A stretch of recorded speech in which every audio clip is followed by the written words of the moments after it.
there's a beautiful story from the history of Al-Andalus, where the Khalifa at the time, he wanted to find someone to marry his daughter. And the Khalifa, he doesn't just want, anyone to, it was his son. He didn't want just anyone to marry his son. You want to find the best girl available. So he made a proclamation in the city of Cordoba. He said, if there is a family who has a girl that's of the age that's ready for marriage, meaning maybe, 16, 20 years old, put a candle in your window tonight.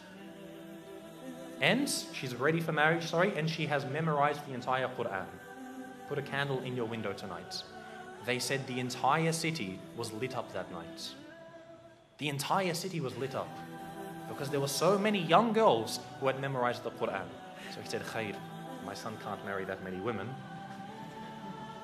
So he said the next night, any of you who has a daughter who's of the age to marry, who has memorized the entire Quran and also one of the certain books of Maliki fiqh, put a candle in your window tonight. It was said again that night, not as much as the night before, but almost again the whole city was lit up by candles.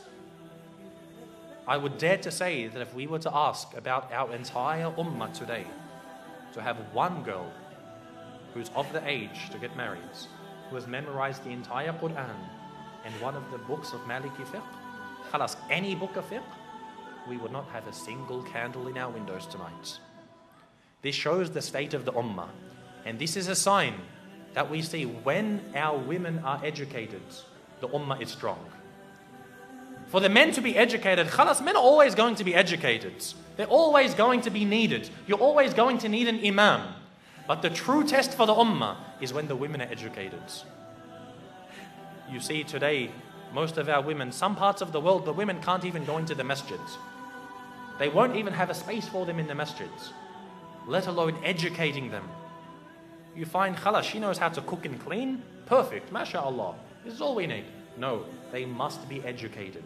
This is why Andalus, it was seen as a high time for the ummah to know about Islam. No, I'm not saying for her to go to university and study liberal arts and accounting. I'm talking about Islam. To come to the Islamic centers and to know her religion. We must have this because she is the one who is going to raise a nation. The husband, the father isn't there to raise the children. The mother is. If she doesn't know about her religion, what is she going to pass on?